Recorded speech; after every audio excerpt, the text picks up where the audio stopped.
제가 우리 서울 반석교회 오래전에 한번 와서 예배에 대한 세미나를 금요 기도회 때 한번 한 적이 있는데, 또 이렇게 기회가 되어서 민수기로 여러분을 만날 수 있게 되어서 너무나 감사합니다. 자, 오늘 근데 쉬는 시간 중간에 있나요? 아니면 계속 진행하나요? 제가 알아서 하라고요? 네. 우리 김명남 목사님, 진짜 꾸준히 한 교회에서 이렇게 열심히 섬기는 모습을 보니까 너무너무 감사하고요. 네. 내 머리에 흰머리가 좀 많이 생겼네요. 네. 네, 저는 목사님이 소개한 대로 이희성 교수고요. 총신대학교 신학대학원에서 지금 현재 구약을 가르치고 있습니다. 오늘 여러분과 함께 나눌 우리 주제가 민수기인데요. 자, 민수기 강의 한테 받으셨나요?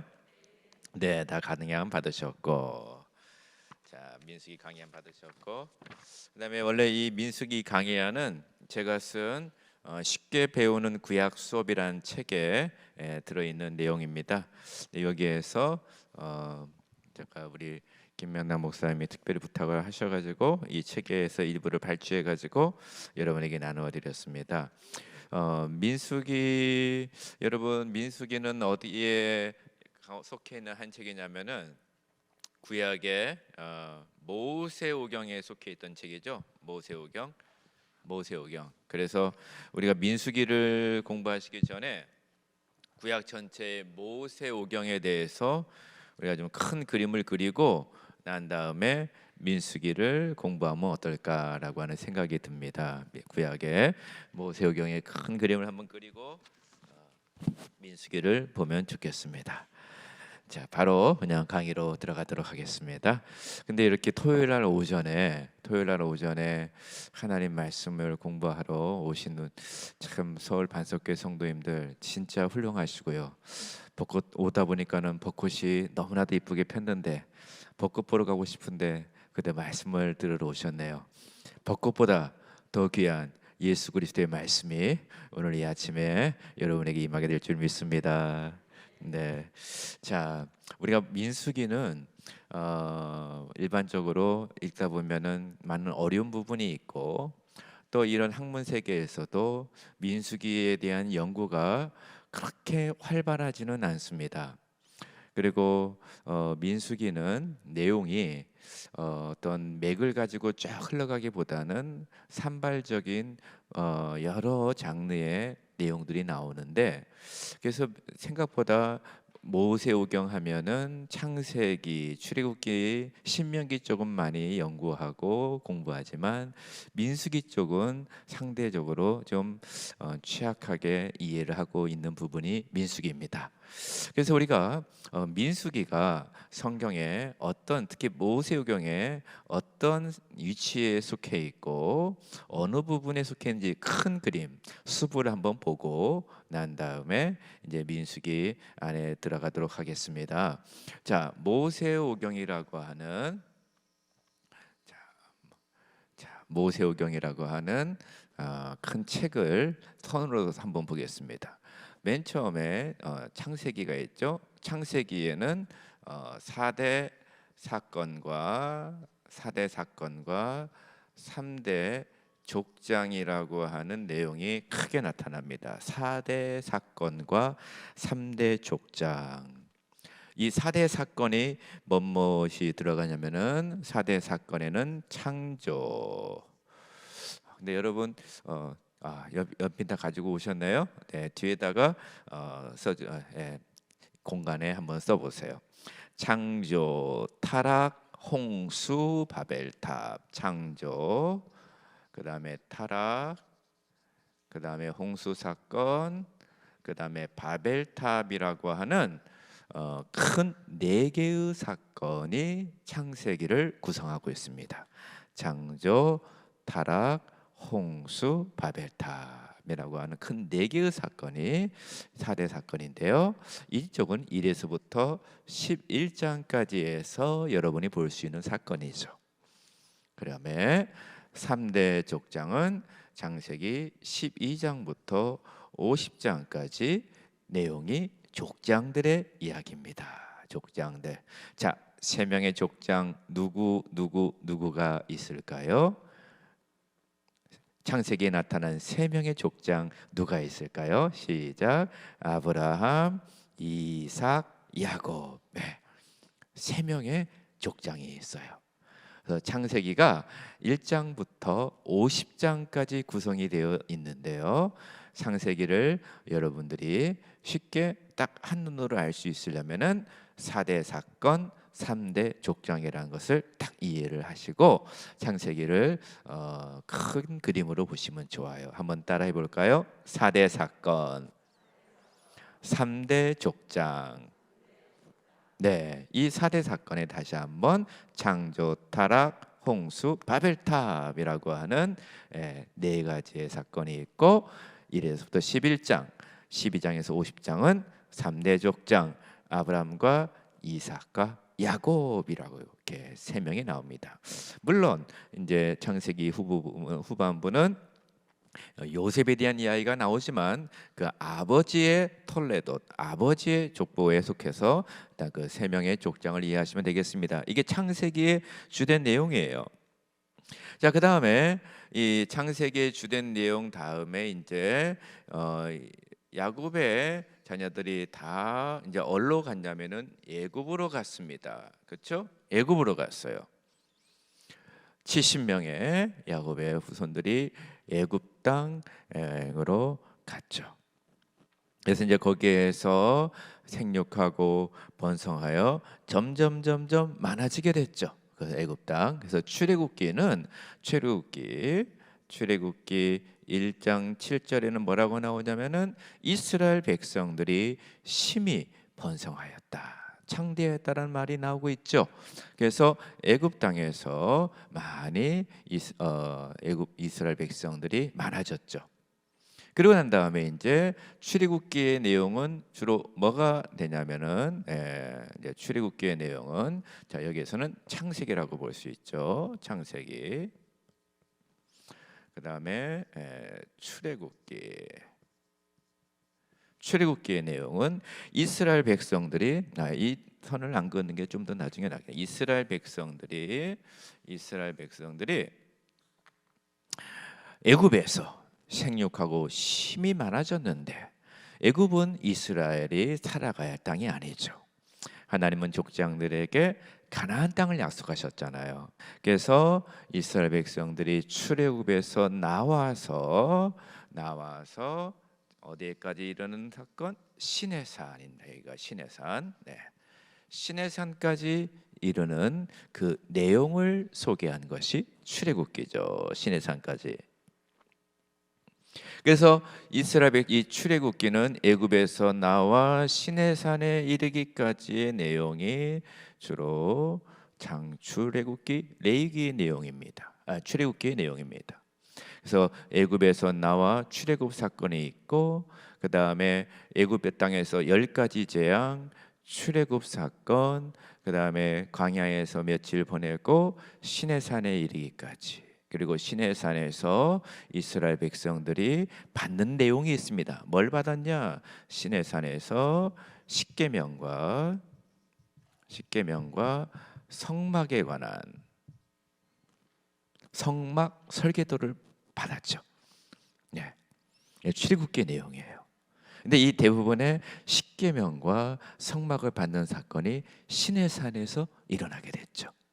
시내산에서 일어나게 됐습니다. 그래서 출애굽기에 나타나는 큰 구조는 애굽, 광야, 시내산이라고 하는 장소적 차원에서 보면 애굽, 그다음에 광야, 그다음에 시내산이 이루어지게 된 것이죠. 이게 출애굽기의 내용이에요. 출애굽기까지는 여러분 다 공부를 하셨을 것으로 믿고, 자, 그다음 이제 레위기는 뭐냐? 자, 레위기는 그 성막에 대한 설계도면을 출애굽기에서 받았어요. 왜 성막을 줬냐? 이스라엘 공동체는 하나님을 예배하는 공동체이기 때문에 성막을 받았어요. 근데 레위기는 뭐냐면은 그 성막에서 이스라엘 백성들이 어떻게 하나님을 섬겨야 될 것인가, 어떻게 제사를 드릴 것인가에 대한 제사 매뉴얼을 준 것이 뭐라고요? 레위기입니다. 이것도 어디에서 받았습니까? 시내산에서 받았습니까? 시내산에서 십계명, 성막, 그 다음에 5가지의 제사, 가지의 제사 제도를 다 구체적으로 매뉴얼을 받았죠. 매뉴얼을 다 이 시내산에서 받았습니다. 그 다음에 이제 창세기 나와 있죠. 출애굽기 나와 있죠. 레위기 나와 있죠. 자, 그럼 모세오경을 이해할 때 남아 있는 2가지 책이 무엇과 무엇이 남아 있죠? 민수기와 신명기가 남아 있어요. 민수기와 신명기. 자, 그러면은 먼저 결론부터 한번 봅시다. 신명기를 쫙 해가지고 자 이렇게 봅시다. 신명기는 뭐냐? 신명기는 이스라엘 백성들이 신명기는 모압 평지에서 받은 세 편의 여러 가지 이제 장르별로 설명하시지만 크게 세 편의 모세의 설교라고 볼 수가 있겠죠. 모압 평지에서 모세가 한 설교문이다. 뭐 여러 설교도 있고 뭐 찬양이란 마소리도 있고 있는데 아무튼 모세의 마지막 유언 또는 모세의 마지막 설교와 같은 책이 신명기고, 그 다음에 이제 신명기 다음에는 이제 얼로 여기게 되면 여호수아예요. 여호수아는 이제 가나안 땅에 들어가는 내용이죠.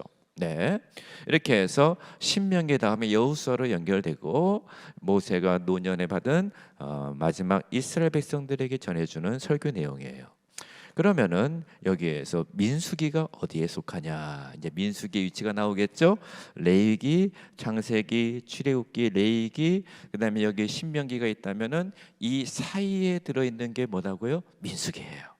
민수기. 그럼 민수기에 나타나는 내용들은 어디서부터 시작되냐? 시내산에서부터 시작이 돼요.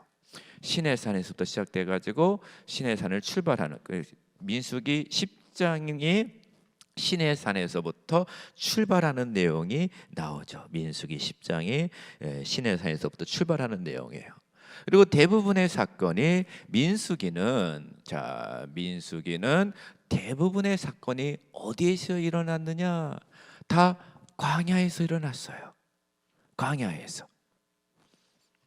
시내산에서 일어나는 사건은 1장부터 10장 10절까지예요. 아마 거기까지의 내용이 시내산에서 정비를 하고 난 다음에 이제 어디로 들어가야 되냐? 광야를 거쳐서 가나안 땅으로 들어가야 되거든요. 그 가나안 땅으로 들어가기 그 전에 모세가 마지막 고별 설교를 하는데 그 전까지 모압 평지에 이르기까지의 내용이 속해져 있는 게 바로 뭐다? 민수기라는 거예요. 민수기의 대부분의 내용은 크게 시내산, 그 다음에 여기가 어디다? 광야, 그 다음에 모압 평지 이르기까지가 주로 무슨 내용이다고요? 민수기의 내용이에요. 자, 그럼 모세오경 속에서 민수기의 위치를 여러분이 큰 그림으로 한번 보시고 난 다음에 민수기가 우리에게 뭘 말씀하고 있는지를 봐야 되겠죠. 그래서 민수기는 시내산, 광야, 모압 평지, 여기까지가 민수기의 내용이다. 자, 이해되셨습니까? 네, 이렇게 딱 보시고 민수기의 큰 그림을 모세오경은요 다 한 권의 책이라고 다 말하고 있어요. 원래 구약의 그 스크롤 두루마리에는 쫙 피면은 모세기는 한 권의 두루마리로 다 연결되어 있죠. 그래서 모세오경을 우리가 공부하실 때 창세기 따로, 출애굽기 따로, 레위기 따로, 민수기, 신명기가 아니라 같이 쫙 읽어 내려가야 돼요. 각 서론 부분이 다 연결되는 연결 접촉점들이 다 있죠. 그래서 민수기가 이쪽 부분에서 특히 광야에서의 생활이 대부분이다. 또 여기서 이제 중요한 사건이 이 광야 안에서도 어디 사건이냐면은 가데스바네아. 네. 가데스바네아 사건이죠. 네. 이게 굉장히 중요한 민수기의 또 분수령을 이루는 또 한 사건 가운데 하나죠. 이스라엘 백성들에게 이제 12 정탐권을 파송하고 또 여기에서 예, 부정적인 보고 긍정적인 뭐 그런 사건이 나오는데 아무튼 이쪽 부분에 모든 스토리가 다 민수기에 속해 있다라고 우리가 큰 그림을 그리시고 이제 민수기 본문으로 들어가시면 좋을 것 같습니다. 자, 그래서 한번 보겠습니다. 그러면은 기간이 어디냐? 그럼 여기서부터 여기까지를 다루는 기간이 거의 약 40년의 기간이에요. 40년의 기간. 그러니까 어떻게 보면은 창세기 다음으로 굉장히 좀 긴 내용 긴 기간이 여기에다 담겨져 있지요. 자, 그럼 제가 이제 여러분 강의안 속에 이제 구체적인 내용들을 다 담아 드렸는데요. 우리 한번 강의안을 한번 보도록 하겠습니다. 여러분 강의안에요. 첫 번째 패러그래프이 있는데요. 자, 첫 번째 패러그래프이 있는데 여기에 제가 학생들의 출석부가 없어가지고 김명남 목사님 한번 읽어주세요. 첫 번째 서론 부분을 자 한번 읽어주시기 바랍니다. 네, Numbers 에서 나왔고, 네, 자 민수기 여러분 민수기가 한국말로 민수기인데 영어 성경에는 민수기를 뭐라고 쓰는지 아세요? Numbers예요. Numbers. 예. 이 넘버스라고 하는 영어 성경의 이름이 어디서 나왔냐? 히브리어 성경을 헬라어로 번역한 70인역이 있는데 거기에서 아리스모이라는 이름을 썼어요. 아리스모이. 아리스모이의 뜻이 뭐냐면은 개수 또는 숫자들이란 내용이에요. 아리스모이가. 그 다음에 이를 바탕으로 라틴 벌게에서 이제 라틴어 번역 성경인데요. 리베룰 루메리 수의 책이라고 하는 것으로 이름이 붙여졌죠. 라틴어 성경에서는요. 그래서 여기에서 이제 한국어 성경에도 이것 따라 민수기 수에 대한 백성들의 수에 대한 책이다라고 하는 것이죠. 그래서 민수기의 특징은 각종 인구조사가 두 번이나 나타나는 게 민수기의 책이에요. 인구조사가 두 번이나 나타나는 책이 민수기다. 예를 들어서 1장, 그 다음에 3장, 그 다음에 26장, 또 그 다음에 28, 31, 31장 등 여러 가지 인구조사뿐만 아니라 각종 목록들이 나옵니다. 자, 그래서 민수기에는 백성들의 수를 계속한 책이 나와 있고 대부분이 광야에서 있었던 사건들을 소개한 것이다. 자, 그러면은 민수기를 왜 기록했을까? 민수기의 기록 목적을 봐야 되겠죠? 자, 히브리 성경의 이름의 민수기가 자 1장 1절에 우리 여러분 한번 성경을 한번 펴보도록 하겠습니다. 민수기를 한번 펴볼까요? 우리 다 같이 민수기 1장 1절.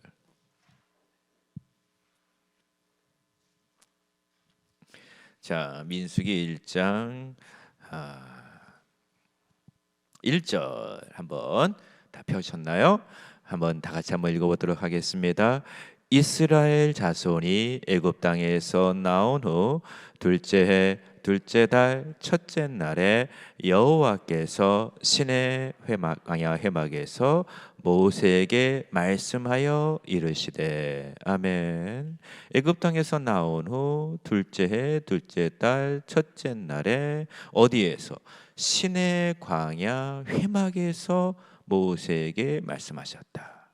시내 광야 회막에서 말씀하셨다. 여기에서 이 광야가 히브리어로 베 미드바르라고 하는 단어예요. 베 미드바르. 베 미드바르가 광야라고 하는 광야에서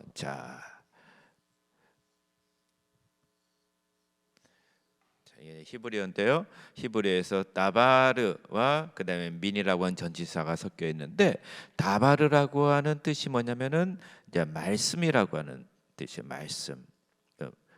그는 광야 미는 뭐뭐로부터 그래서 베 미드바르 그 미드바르가 합쳐가지고 어떤 뜻을 쓰이냐면은 광야라고 하는 뜻이 쓰이고 그 앞에 배라고 하는 뜻이 전치사가 또 들어 있는데 이게 뭐뭐 안에서, 즉 광야 안에서라고 하는 책이 히브리어의 책 이름이에요. 그래서 민수기는 한글 성경에는 민수기, 영어 성경에는 Numbers, 히브리어에서는 뭐라고요? 광야에서라고 하는 베미드바르라고 하는 이름을 가지고 있어요. 한번 따라 볼까요? 베미드바르, 베미드바르. 네, 그러면 이 베미드바라고란 게 히브리어 성경의 제목인데 이 책의 제목이 민수기의 전체 성격을 설명해 주고 있는 거예요. 아, 민수기는 광야에서 일어난 다양한 사건들을 기록해 주고 있구나라는 내용이죠. 네, 대부분의 민수기의 내용이. 그래서 베미드바르가 민수기의 히브리어 성경의 제목이다라고 하는 것입니다. 그럼 민수기에는 자 여러분의 목적에 나와 있는 강의 한번 보실까요? 목적에 민수기는 시내산에서 하나님과 언약을 맺은 이스라엘 백성들의 삶의 현장인 광야에서의 삶의 모습을 보여준다. 광야에서 백성들은 하나님께 불순종하고 비참한 결과를 맛보아야 했음에 동시에 하나님의 신실하심과 자비와 인내를 경험할 수 있었다. 민수기는 다음과 같은 목적으로 기록이 됐다. 첫 번째요, 출애굽기 1세대의 실패를 통한 경고와 교훈의 메시지를 전해주기 위함이다. 1세대의 실패, 광야에서 출애굽을 한 1세대가 실패했어요. 그들이 왜 실패했고 광야에서 왜 무너졌고, 여러분 가나안 땅에 들어갈 사람들이 1세대가 다 들어갔을까요? 못 들어갔을까요? 못 들어갔어요. 심지어 누구도 못 들어갔죠? 모세도 못 들어갔어요. 1세대는 광야에서 대부분 죽었어요. 여호수아와 갈렙만 들어갔잖아요, 결국에는요. 그럼 왜 그랬을까? 광야에서 어떤 일이 일어났을까를 소개해주고 있는 것이에요. 광야에서 어떤 일이 일어났을까? 자, 그래서 광야에서 출애굽 1세대는 모세와 함께 애굽에서 나와 시내산에 이르기까지 하나님의 기적을 몸소 체험했죠. 출애굽 경험했죠. 만나 경험했죠. 메추라기 경험했죠. 출애굽 시내산에서 하나님의 영광 가운데 나타나는 것도 다 경험했어요. 그런데 이들이요 광야에서 실패했어요. 왜 그랬을까? 쉽게 망각했어요. 백성들은 불평, 낙담, 지도자 그룹의 내분, 우상 숭배, 음행 등과 같은 죄악으로 하나님의 언약을 저버렸고 그 결과 가나안 땅에 들어가지 못하는 징계를 받아야 했다. 이 내용들을 구체적으로 소개한 책이 바로 민수기예요. 그래서 민수기는 하나님의 언약에 대한 불신앙의 결과가 얼마나 심각한지를 누구에게 깨우쳐 주기 위해서 미래 세대 거다 비추고 넣었어요. 미래 세대.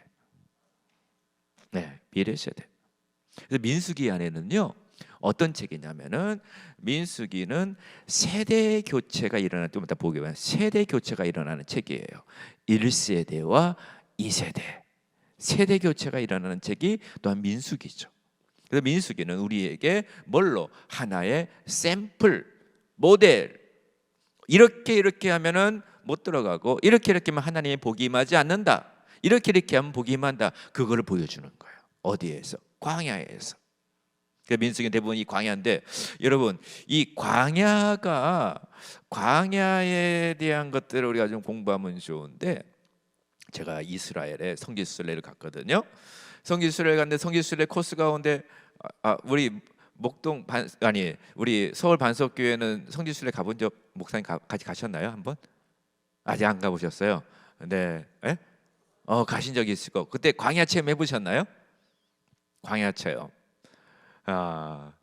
나중에 이제 한 번씩 기회 되시면은 성지순례 가시면은 광야 체험을 하는 시간을 꼭 줘요. 광야 체험을 하는 시간. 근데 여름에 저 학생들을 데리고, 그때 김명대 선생님 안 가셨나? 성지순례 안 가셨어요. 학생들 데리고 그 이스라엘의 광야 체험을 시키는데요. 와, 지금 차에서 내려가지고 저기까지 한번 갔다 오라는 거예요. 10분 동안 걷는데 못 걷겠더라고. 너무 더워가지고. 광야가 너무너무 더워요. 그래서 낮에는 거의 뭐 40도 이상까지 올라가요. 밤에는 또 영하로 떨어지고 살 수 없는 곳이에요. 풀 한 폭이 거의 보기 힘든 것이죠. 그래서 참 그 꼭대기에서 광야 그걸 탁 사진이 있으면 좋은데 그걸 딱 봤는데요. 너무도 사람 살기 척박한 땅이에요. 광야라는 곳이 그곳이에요. 광야에는요, 여러분 CGV도 없어요. 롯데마트도 없어요. 피자도 주문할 수 없습니다. 그냥 눈에 보이는 것은 뭐예요? 다 그냥 이 바위, 돌, 짐승, 때로는 불뱀, 사나운 밤에는 짐승, 다 그런 것들이에요. 여기에서 살아야 돼요. 그러니까 민수기는요, 어떻게 보면은 저는 민수기를 공부할 때마다 뭘 느끼냐면은, 야, 오늘날 이 시대의 성도들의 삶의 현장을 그대로 보여주는 책이 민수기다라는 거예요. 그러니까 이스라엘 백성들이 경험했던 게 오늘날 저희도 동일하게 경험하는 삶의 현장이에요. 구원받은 백성이 경험하는 삶의 현장을 적나라하게 보여주는 게 민수기라 이 말이죠. 그래서 민수기는 왜 기록되냐? 첫 번째 목적 1세대. 자, 출애굽에서 여기서 모세뿐만 아니라 60만 대군이 나왔어요. 그래서 그 민수기 일정은 그 숫자 계수로 시작하거든요. 숫자로 다 숫자 계수예요. 숫자 계수로 시작했는데 그 숫자들이 다 죽어버렸어요. 1세대가. 2세대가 또 새롭게 나오는 것이죠. 왜 이들이 못 들어갔냐에 대한 내용들을 구체적으로 알려주기 위해서 기록한 것이 민수기다. 자, 그 다음에 둘째. 자, 둘째를 한번 보도록 할까요? 둘째, 우리 맨 앞에 앉아 계시는 우리 집사님이신가 장로님이신가 모르겠는데, 네, 한번 읽어주세요. 둘째 파트만 큰 소리로 한번 읽어주세요. 네. 자, 민수기는요, 아주 중요한, 굉장히 제가 실제적인 책이라고 그랬는데, 시내산에서 하나님은 이스라엘 백성들과 언약을 맺었어요. 그 언약이 모세 언약이라고 그래요. 모세 언약을 맺었거든요. 모세 언약을 통하여서 하나님이 이스라엘 백성들에게 십계명을 주셨어요. 그들에게 약속을 해주셨죠. 너희가 내 말에 잘 들으면은 열방 가운데 너희가 제사장 나라가 되고 거룩한 백성이 되고 너는 나의 소유가 될 것이다. 놀라운 약속을 시내산에서 이스라엘 백성들에게 언약의 약속을 주셨거든요. 그 언약의 약속을 주신 하나님이 이제 구체적으로 언약이라고 하는 것은요, 이 언약이라고 하는 것은 뭐냐? 관계예요, 관계. 언약이라고 하는 것은 관계거든요. 누구와 누구와의 관계? 하나님과 그 다음에 이스라엘 백성, 그의 백성들과의 관계를 규정해 주는 게 언약이거든요. 시내산에서 놀라운 은혜를 경험했어요. 출애굽에서 놀라운 하나님의 구원의 기적을 경험했어요. 그런데 이 구원의 경험, 구원의 능력, 하나님의 임재, 하나님의 기적을 경험한 백성들이 광야라고 하는 실제 삶 속에서 살아가면서 하나님이 어떤 분이시고 또 하나님이 이럴 때 어떻게 자신의 백성을 다루시는가, 실제적인 삶의 현장에서 하나님 자신을 드러내는 부분이 바로 민수기고 광야 생활이에요. 그래서 우리가 이걸 알아야 될 게, 성도님들이 오늘날 민수기를 읽으실 때에 우리가 구원을 받았어요. 기뻐요. 너무너무 좋아요. 하나님의 은혜를 체험했어요. 근데 이게 이제 뭐가 되냐? 실제 삶 속에서 하나님의 언약 백성으로서 어떻게 살아가야 되는지를 실제 삶 속에서 경험을 하고 하나님을 체험하고 이게 적용이 돼야 된다 이 말이죠. 그럼 공부도 이제 우리가 수학 시간에 수학 문제를, 수학 공식을 배우고 원리를 배우지만 그게 이제 실전에 가서 적용이 돼야 돼. 그래서 문제를 풀 수가 있어야 되는 것이죠. 마찬가지예요. 성도님도 마찬가지예요. 시내산에서 하나님과 언약을 받았어요. 말씀을 받았어요. 구원을 경험했어요. 실제 삶 속에서 적용할 수 있는 것들을 배우는 공간이 어디다? 광야예요. 성들의 삶의 현장이죠. 이런 것들을 통하여서 하나님이 어떤 분이신가, 하나님이 어떻게 역사하시는가, 내가 어떤 부분에서 문제가 있고 어떤 부분에 하나님께 불순종하는가, 이런 것들을 점검해 주는 책이 바로 민수기다 이 말이죠. 그래서 민수기는 이제 내가 하나님을 경험하는데 하나님을 진하게 경험할 수 있는 것을 보여주는 책이 민수기예요. 왜? 삶의 현장에서 나오기 때문에. 예. 신앙은요, 신앙은 삶의 현장입니다. 삶이에요. 삶 속에서 하나님이 우리가 삶 속에서 하나님을 경험하고 삶 속에서 하나님의 기적, 하나님의 순종, 또 모든 구체적인 것들을 경험할 수 있는 것이 현장인데, 이것들을 보여주는 것이 바로 민수기다. 네. 어체적으로 작용하는지. 셋째, 가나안 정복 전쟁에서 승리를 위한 교훈을 전하기 위한 것이다. 민수기는 군사 조직을 위한 인구 조사로 시작한다. 400년 동안 애굽에서 노예 생활을 했던 이스라엘 백성들을 이제 하나님의 군대로 조직하여 가나안 땅을 정복할 수 있도록 준비시킨다. 가나안 땅을 향해 진군하는 백성들이 반드시 지켜야 하는 질서와 지침들을 소개하는 책이 바로 민수기다. 또는 신세대들이 가나안 땅을 차지할 수 있도록 여호수아와 갈렙 같은 믿음의 신실함으로 나아갈 것을 교훈하기 위한 책이다. 자, 민수기가 승리를 위한 교훈을 전해주기 위한 책이라는데, 여러분, 이스라엘 백성들은 지금 궁극적으로 어디로 가야 돼요? 지금 이 가나안 땅으로 가야 돼요. 가나안 땅, 가나안 땅, 가나안 땅을 향하여 나아가는. 자, 민수기가 넘버라고 그랬어요? 계수가 2번이나 나오는데 왜 계수할까요? 나중에 나오면 왜 계수할까요? 계수하는 이유가 뭘까요? 계수하는 이유, 첫째는 세금 때문에도 계수를 해요.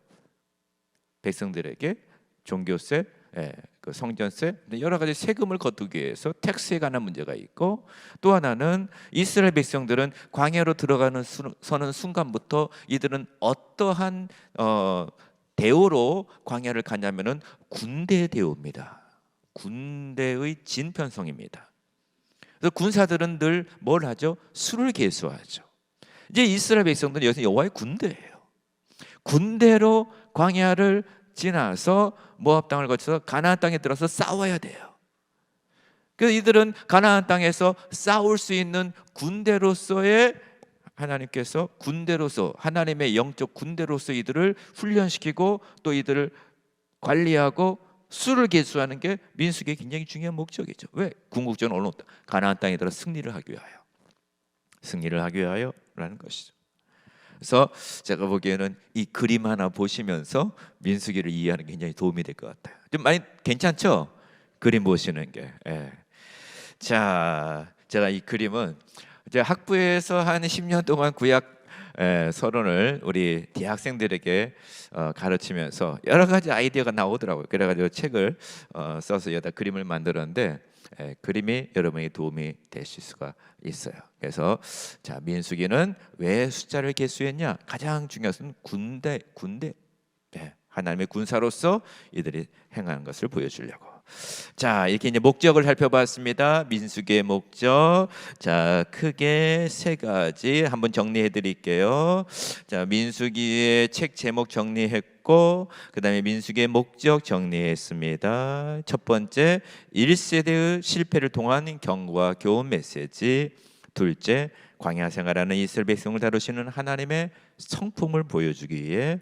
그다음에 셋째, 가나안 정복 전쟁에서 승리하기 위한 교훈을 전하기 위해. 이게 민수기의 주된 목적이었다. 자, 그러면 이제 뭐가 나옵니까? 저자가 나옵니다. 민수기는 누가 기록했을까요, 여러분? 네? 네. 자, 봅시다. 저자 파트 한번 볼까요? 민수기는 모세우경의 네 번째 책이에요. 출애굽기와 레위기와 같이 첫 구절의 첫 단어 그리고라는 접속사로 시작하여 앞에 레위기와 연결된 책임을 보여주고 있다. 자, 이게 뭔 말이냐면요, 출애굽기 1장 1절에 뭘로 시작한지 알아요? 히브리어 원문에는 그리고로 시작하고 있어요. 한국 성경에는 안 나와 있죠. 그다음에 레위기 1장 1절 뭐로 시작한지 알아요? 그리고로 시작하고 있어요. 민수기 1장 1절 그리고로, 히브리어로 바브라고 하는데, 이게 다 연결된 책임을 보여줍니다. 자, 민수기와 레위기와 마찬가지로 민수기의 저작권도 모세오경의 저작권과 연동하여 고려할 필요가 있다. 네. 출애굽기나 레위기와 유사하게 민수기에서도 여호와께서 모세에게 말씀하여 이르시되, 여호와께서 모세에게 명령하신 대로가 몇 번이나 사용된다고요? 65회나 사용된다. 65회. 자, 그 구절들, 대표적인 구절들을 그 아래 각 주에다가 제가 넣어드렸어요. 민수기의 대부분의 내용은 여호와께서 모세에게 하신 말씀과 명령이다. 출애굽기와 마찬가지로 모세 자신이 하나님께 받은 명령이란 말씀을 기록했을 것이 분명하다. 자, 이를 뒷받침해 주는 내용이 민수기 33장 2절에 모세가 여호와의 명령대로 노정을 따라 그들이 행진한 것을 기록하였으니 그들이 행진한 대로의 노정은 이러하니라. 그러니까 민수기 곳곳에, 모세군 곳곳에 모세가 기록하였다라고 하는 내용들이 있습니다. 모세 시대에는 글자가 있었고 사건을 기록하는 서기관 계층도 존재했을 것입니다. 또한 38년 동안의 광야 생활과 그 여정을 모세와 같이 잘 아는 자가 없기에 실제적인 저자로 모세를 보는 것이 설득력이 있어 보인다. 네, 이게 보수주의적의 보수의 중요한 관점입니다. 자, 이렇게 봤고요. 그래서 민수기의 저자는 누구다? 모세다. 모세가 기록하였다. 자, 그 다음에 기록 연대와 배경을 한번 볼까요? 민수기는 언제 기록됐는가? 자, 기록된 사건들은 출애굽 이후부터 40년 동안의 사건들을 기록하고 있습니다. 시내산을 배경으로 시작하고 있고, 출애굽 후 이스라엘 백성은 시내산 광야에 도착했고, 그곳에서 각종 제사제도와 규례를 받아 레위기를 거쳐 민수기 초반부까지 시내산에 머물러 있었습니다. 따라서 민수기의 연대는 적어도 출애굽 이후 주전 1440년부터 시작을 합니다. 이스라엘 백성들이 시내 광야에 도착한 다음 해인 2월 20일에 시내산을 떠납니다. 자, 우리 민수기 10장을 한번 펴보겠습니다. 민수기 10장 11절을 한번 보도록 하겠습니다. 민수기 10장 11절 12절 말씀 우리 한번 볼까요? 민수기 10장 11절 12절 다 같이요. 시작. 둘째 해 둘째 달 스무날에 구름이 증거의 성막에서 떠오르매 이스라엘 자손이 광야에 시내 광야에서 출발하여 자기 길을 가더니 바란 광야에 구름이 머무니라. 아멘. 어디에서 출발했다고요? 12절에요. 시내 광야에서 출발하였다. 이게 10장 11절 12절에 나와요. 그러면은 민수기 1장부터 10장 10절까지는 다 시내 산에서 시내 광야에서 있었던 내용들의 기록입니다. 자, 그들이 약속의 땅 남쪽인 가데스 바네아에 이르렀다. 그곳에서 하나님께 반역한 결과, 자, 민수기 12장 16절에 한번 볼까요? 뭐라고 기록되어 있는가요? 12장 16절에 이스라엘 백성들이 하레소를 떠나 바란 광야에서 진을 치니라. 바란 광야에서, 바란 광야의 가데스 바네아거든요. 여기에서 진을 치게 됩니다. 그곳에서 하나님께 번역한 결과 광야에서 38년의 세월을 보내게 돼요. 여기서부터 뺑뺑이를 돌게 되는 거죠. 몇 년 동안이나 38년이나. 그러니까 민수기는 광야의 오랜 내용을 보여주고 있습니다. 마침내 약속의 땅 동쪽에 위치한 모압 평지에 이르렀다. 민수기 마지막 장까지 이곳에 머문다. 자, 그럼 또 한번 볼까요? 22장 1절을 한번 보겠습니다. 22장 1절 22장 1절. 자, 우리 다 같이 한번 22장 1절 말씀 한번 읽어보겠습니다. 시작. 이스라엘 자손이 또 길을 떠나 모압 평지에 진을 쳤으니 요단 건너편 곧 여리고 맞은편이니라. 아멘. 자, 그럼 모압 평지에 진 쳤다고 나왔죠? 여기가 민수기 22장 1절이었죠. 민수기 22장 1절. 그 다음에 바란 광야 가데스 바냐라고 나왔죠. 여기는 민수기 12장 16절이었죠. 그리고 이제 시내 광야에서 떠났다고 나왔죠. 민수기 10장 11절과 12절이겠죠. 이런 내용들이 민수기의 장소 또는 시기를 우리에게 알려주는 구체적인 내용들이죠. 그래서 시내산에서 떠나 민수기 10장 11절 12절, 그 다음에 가데스 바네아에서 이르러서 12장 16절, 여기서 12정당권을 보내고 여기에서 원망하고 그래서 이제 광야 생활에서 방황하는 기간들을 보내고, 그 다음에 22장 1절에 드디어 모압 평지에 이르렀다. 이게 이제 민수기가 구성되어주는 중요한 부분들. 자, 시내 광야, 가데스 바네아, 모압 평지, 이렇게 장소별로 민수기가 우리에게 구성이 되고 있습니다. 자, 그러고 난 다음에 이제 모압 평지에서 3페이지를 한번 볼까요?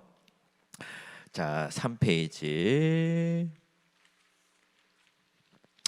한번 보도록 하겠습니다. 자, 민수기를 읽어내려 가시다 보면은 출애굽기와 함께 일자가 나와요. 며칠, 그 첫째 해 1월 14일 이런 출애굽 6월절이에요. 그래서 이스라엘 백성들이 첫째 해는 늘 뭘로 나온다? 6월절, 출애굽 6월절을. 그 다음에 2월 15일 신광야에 도착하였고, 3월 14일은 시내 광야에 도착하였고, 둘째 해 출애굽하고 둘째 해 1월 1일 날 시내산에서 성막을 세웁니다. 자, 그 다음에 둘째 해 2월 1일 날 그 이후로 성막을 세우고 한 달 후에 뭐가 있냐? 인구조사를 명령합니다. 이때가 바로 민수기 1장 1절과 2절의 내용이에요. 그러니까 시내산에서 성막을 세우고 그 다음에 이스라엘 백성들에게 인구조사를 명령하는 게 민수기 1장 1절과 2절. 자, 그 다음에 민수기 1장부터 10장까지는 계수하는 이야기가 나와요. 계수하는 이야기. 그 다음에 또 어떤 이야기가 나오냐면은 각종 하나님께 봉헌물 드리는 이야기, 또 나실인 규례, 여러 규례들을 구체적으로 추가적으로 받고 난 다음에 10장 11절 12절에서 시내 광야를 떠나는데 이때가 2월 20일이에요. 2월, 그러니까 20일 동안이나 시간이 경과되었습니다. 1장부터 10장 사이에는 20일 동안의 시간이 걸린다. 그러니까 여러분이 민수기를 읽어 내려가실 때에 이 박스에 있는 이 표를 보시면서 그 시간을 이해를 하시면 좋을 것 같습니다. 자, 그 다음에 마흔째, 갑자기 여러분 둘째에서 마흔째로 턱 뛰어 넘어가요. 맨 마지막 보시면은 마흔째 해 11월 1일 시내산을 떠난 후 광야 방향하고 모세의 설교가 시작하는 것이 신명기 1장 3절이에요. 그러니까 여기까지 민수기, 여러분 민수기 10장부터 신명기 1장까지 몇 년이 걸렸냐면요 38년 3개월 11일이 걸렸어요. 엄청난 시간이 걸렸죠. 그러니까는 여기에서 보시면은 굉장히 짧은 것 같지만은 이 기간이 38년의 시간을 광야에서 지냈다는 것이죠. 38년의 기간을 요약해 놓은 책이 바로 민수기예요. 그 다음에 이제 모세가 이 모압 평지에서 설교를 하는 내용이죠. 그러니까 민수기의 내용은 굉장히 오랜 기간 동안 약 38년의 세월에 광야에 있는 이야기의 여러 내용들을 모아놓은 것인데 그것도 시내산 출발하고 여기에서부터 38년이라면 얼마나 많은 기간입니까? 자, 그렇게 여러분 이거를 보시면서 민수기 10장부터 신명기 1장까지는 몇 년의 기간이라고요? 38년의 기간이다. 그렇게 보시면서 이해를 하시면 되겠습니다. 자, 그 박스 밑에 있는 내용을 한번 읽어드릴까요? 자, 민수기 21장 10절, 36장 13절은 광야 38년의 기간 중 5달의 사건에 관한 기록이고, 자, 민수기는 그 기록 배경이 모압 평지임을 상기시키는 것으로 마친다. 또한 이 관점으로 읽을 수 있도록 의도되었다. 민수기의 저자가 모세이고 모압 평지가 배경이라고 한다면 이 책은 가나안 정복 전쟁을 앞둔 출애굽의 제 2세대를 염두에 두고 기록되었을 것이다. 그래서 민수기 안에서는 이제 어떤 내용들이 나타, 한번 구조적인 차원에서 민수기를 한번 보도록 하겠습니다. 자, 이제 민수기 시간, 그 다음에 장소, 저자까지 민수기 안에 시간에 있는 것들 한번 살펴봤고요. 그럼 민수기가 전체적으로 어떻게 구성되어 있는가를 한번 보도록 하겠습니다. 자, 한 질문인데 여러분 이 민수기 배우면서 여러분 큐티를 하나요? 아니면 성경 통독을 하시나요? 매일 성경으로 매일 성경으로 읽어 내려가시는군요. 큐티를 하시네요. 매일마다. 오케이, 좋습니다. 자, 민수기 구조 책을 읽으려면은요, 민수기가 어떻게 구성되어 있는가를 크게 한번 살펴볼 필요가 있는데, 자, 이 부분을 한번 보도록 하겠습니다. 자, 이쪽에 우리 앞에 계신 우리 권사님이신가요? 한번 한번 민수기 구조를 한번 큰 소리로 한번 읽어주시면 감사하겠습니다. 성도님, 네. 자, 민수기를 연구하는 대부분의 학자들, 그다음에 민수기를 읽는 성도님들이 민수기를 어려워하는 이유가 있어요. 그 이유가 뭐냐면은 굉장히 다양한 장르들이 민수기 안에 들어가 있는 거예요. 어떨 때는 인구조사 목록, 숫자 노름, 어떨 때는 스토리, 어떨 때는 축도의 내용이 나오고 발람발락 예언이 나오고 또 기도, 외교 서신, 승리의 노래, 각종 법들, 제의법, 성전, 광야 여정, 시, 정신 차릴 것 없이 수많은 장르들이 복합적으로 민수기에 담겨져 있어요. 그래서 좀 어려운 거예요. 그래서 많은 학자들이 민수기가 서로 다른 저자들이 짜집기 했다라고 그런 주장하는 여러 자유주의 학자들이 있는데 그렇지 않아요. 민수기는요, 잘 읽어보면 이러한 내용들이 의도적으로 각 책에서 잘 이렇게 배열이 되어 있어요. 근데 민수기를 전체 책을 우리가 구조가 있는데 전체 책의 구조가 있는데 이거를 지리적 배경으로 기반을 할 때와 그다음에 신세대와 구세대를 기준으로 할 때 민수기 책을 구분할 수가 있는데요. 예를 들어서 제가 지금 설명을 다 해드렸어요. 지리적 배경으로 기반한 구조는 시내산에서 그다음에 시내산에서 가데스 바네아로 또 가데스에서 모압 평지로와 같이 크게 세 부분으로 나뉘어져 있어요. 자, 그러면 시내산에서는 어떤 일이 일어났는가 내용을 먼저 한번 쭉 살펴볼까요? 첫 번째 인구조사가 있어요. 1장 1절에서 또 54절 인구조사가 있고 그 다음에 진의 배열이 있어요. 이 진의 배열은 이스라엘 백성들이 두 가지의 진의 배열이 있어요. 근데 여러분들이 이 부분을 매일 성경을 가지고 묵상하실 때 좀 어려워요. 왜냐하면은 계속 읽어내려도 무슨 족속 몇 명, 무슨 족속 몇 명 이게 나오잖아요. 그러면은 이걸 가지고 묵상하기가 포인트를 잡기가 조금 어려울 수가 있어요. 자, 그런데 아무튼 제가 그건 나중에 설명해드리고 일단 민수기가 이렇게 이런 내용들이 있구나 정도만은 한번 우리가 크게 한번 봅시다. 인구조사, 진의 배열. 이 진의 배열도 두 가지예요. 하나는 이 진 배열이 나오는데, 자, 진의 배열도 자 정착할 때의 배열이 있고, 그 다음에 진군할 때, 행군할 때의 배열이 있어요. 이 두 가지를 나누어서 설명해주고 있어요. 어느 북쪽에는 어느 지파, 동쪽에는 어느 지파, 남쪽에는 어느 지파 이렇게.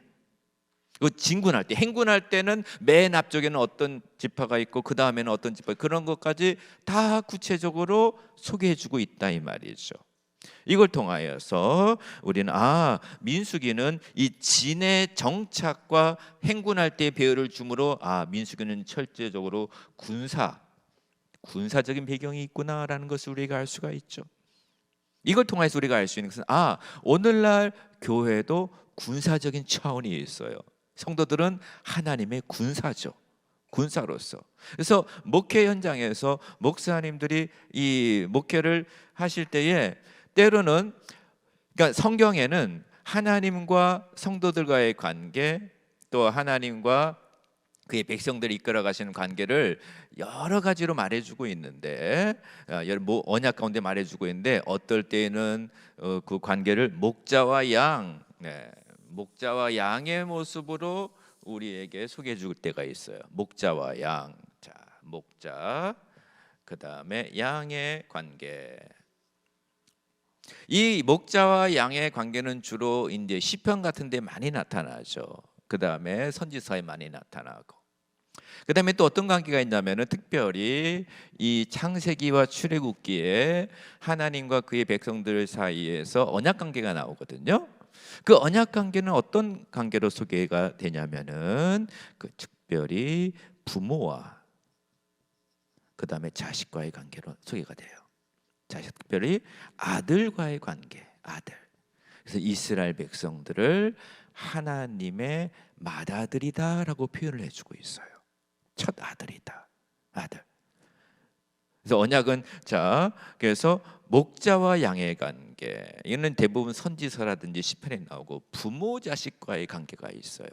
하나만 살펴볼까요? 우리 출애굽기 4장을 한번 보도록 하겠습니다. 출애굽기 4장 22절 23절. 출애굽기 4장 22절 23절. 다 보셨나요? 한번 다 같이 한번 읽어볼까요? 다 같이요. 너는 바로에게 이르기를 여호와의 말씀에 이스라엘은 내 아들 내 장자라. 내가 내게 이르기를 내 아들을 보내주어 나를 섬기게 하라 하여도 내가 보내주기를 거절하니 내가 내 아들 내 장자를 죽이리라 하셨다 하라 하시니라. 아멘. 뭐라고 말? 내 이스라엘 뭐라고 그랬어요? 내 아들이라고 그랬죠. 하나님과 이스라엘과의 관계를 어디에서 잘 보세요. 하나님이 자신과 백성들의 관계를 설명할 때에 이쪽 출애굽 애굽에서 시내산에서 이를 때에 부모 자식 관계로 소개하고 있어요. 왜? 바로에게 말해라. 내 아들을 내가 불러내겠다는 것이에요. 그만큼 하나님의 구원을 위해서는 하나님과 그의 백성들의 관계를 끈끈한 관계로 표현하고 있어요. 여러분, 부모가 자식을 구원하기 위해서는 아끼지 않잖아요. 뭐든지 다 하잖아요. 그래서 여기에서는 부모 자식과의 관계로 언약 관계를 소개하면서 내 아들을 불러내겠다. 그래서 내 자녀들과 이어서 언약을 맺는 거예요. 자녀들과. 그리고 내 자녀들을 열방 가운데 하나님께서 제사장 나라로 삼고 주겠다는 약속해 주시는 거예요. 그쪽에 강합니다. 그런데 이제 하나님께서 이스라엘 백성들을 시내산에 이제 나와야 돼. 어디로 가야 돼요? 가나안 땅으로 가야 돼요. 가나안 땅으로 가려면 어디를 거쳐야 돼요? 광야를 거쳐야 돼요. 이러려면 뭐가 필요합니까? 하나님의 백성들이 훈련이 돼야 돼. 광야를 헤쳐나가야 돼요. 그러려면 어떤 개념이 들어갈까요? 군사의 개념이 들어가는 거예요. 근데 이미 하나님께서 그 군사의 개념으로 내가 이스라엘 백성들을 이끌어가겠다라고 하는 말씀을 이미 하나님께서 언지를 주셨어요. 어디에서 주셨냐면은요. 어디에서 주셨냐면은 자, 출애굽기 15장으로 가보겠습니다. 출애굽기 15장.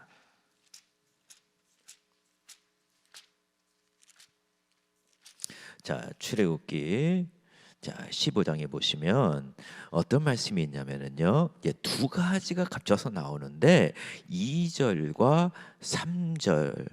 자, 2절과 3절, 4절이에요.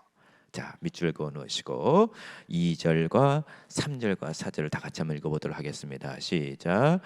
여호와는 나의 힘이요 노래시며 나의 구원이시로다. 그는 나의 하나님이시니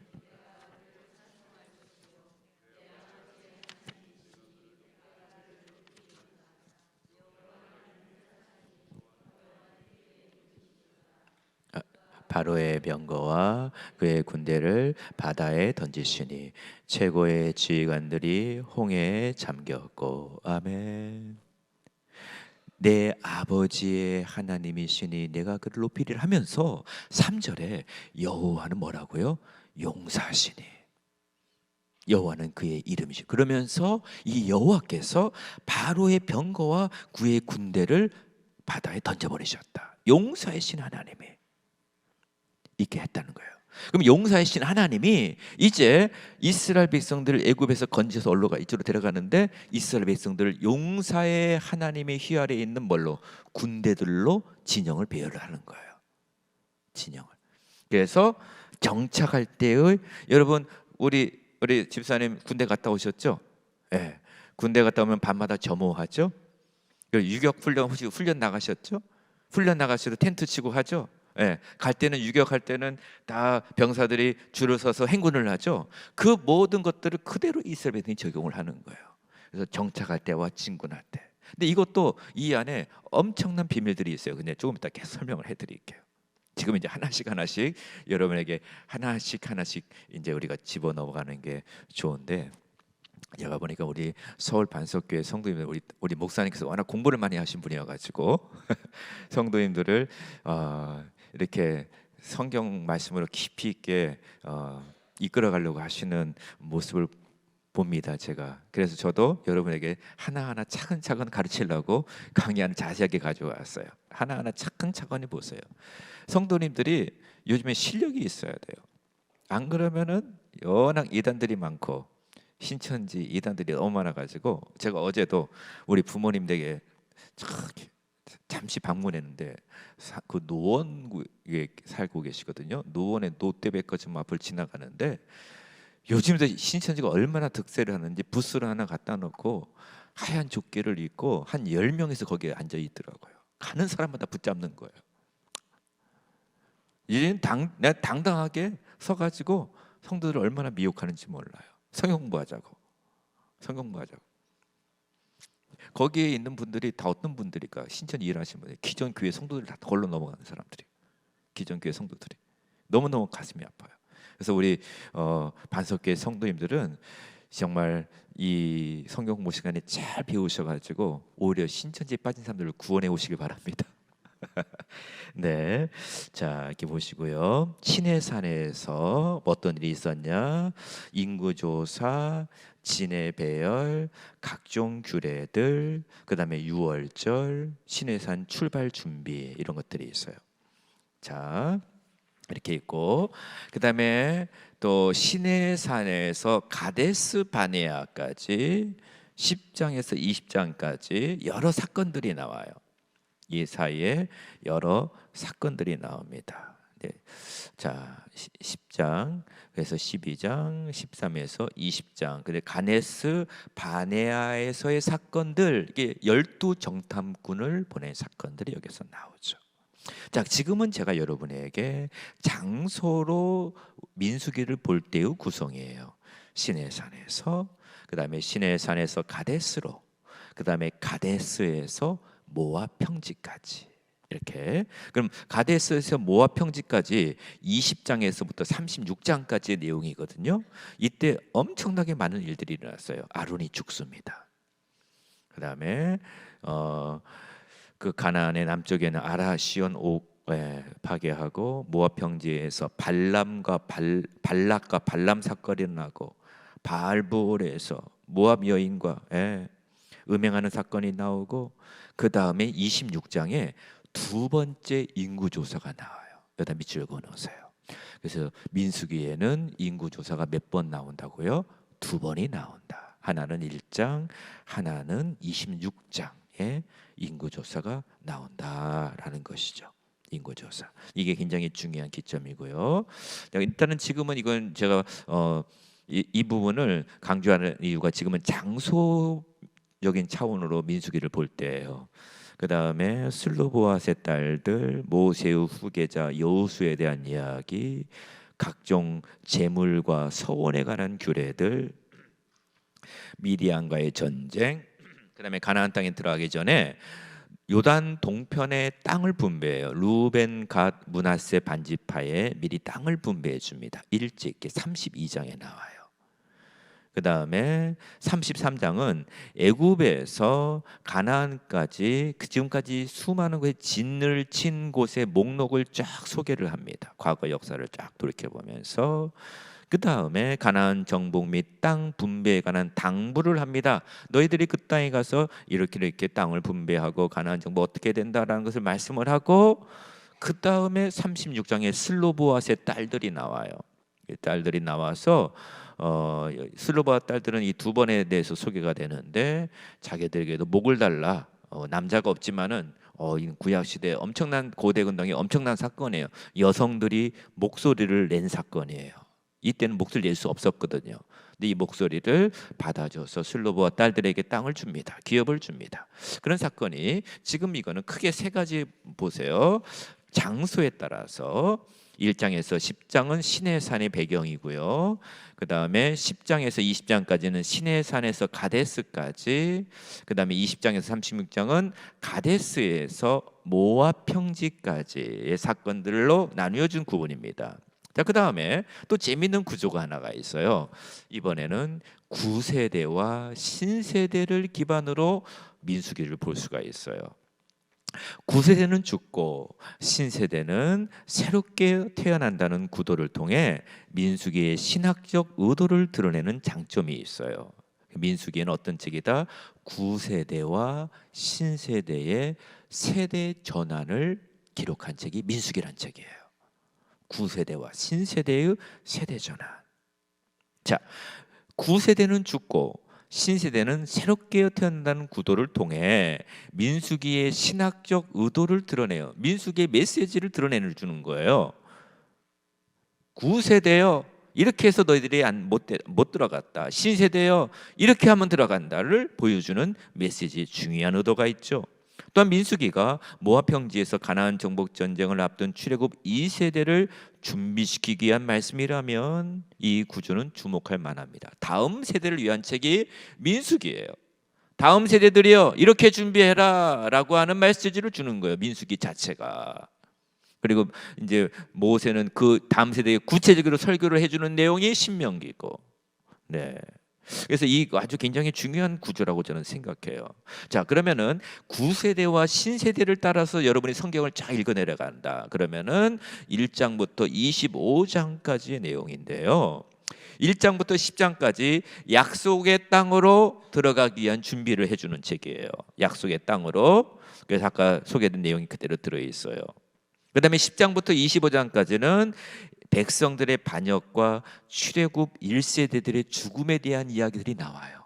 그래서 25장 18절까지의 내용이 다 어디의 내용이냐면은 출애굽 1세대들의 내용이 25장 18절까지의 내용이에요. 그래서 이들이 왜 못 들어갔냐를 설명해 주는 의도가 있어요. 민수기가.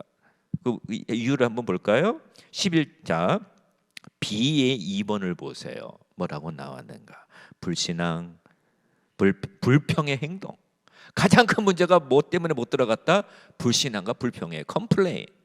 이것 때문에 못 들어가네. 이것 때문에 안 되네. 다 이 내용들이에요. 그래서 못 들어갔다는 것이에요.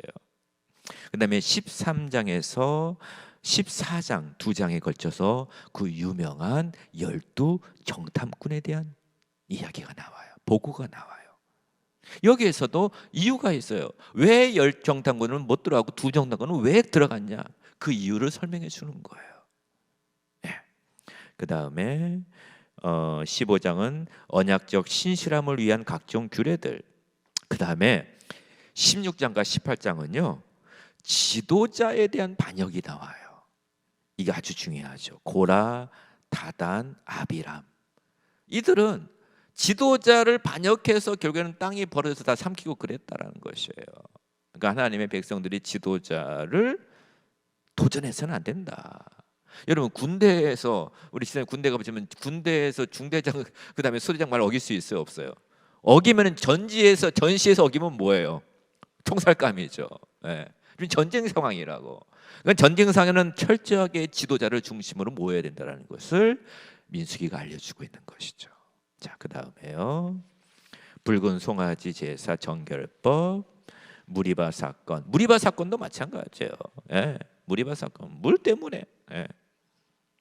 그다음에 미리암과 아론이 죽습니다. 네.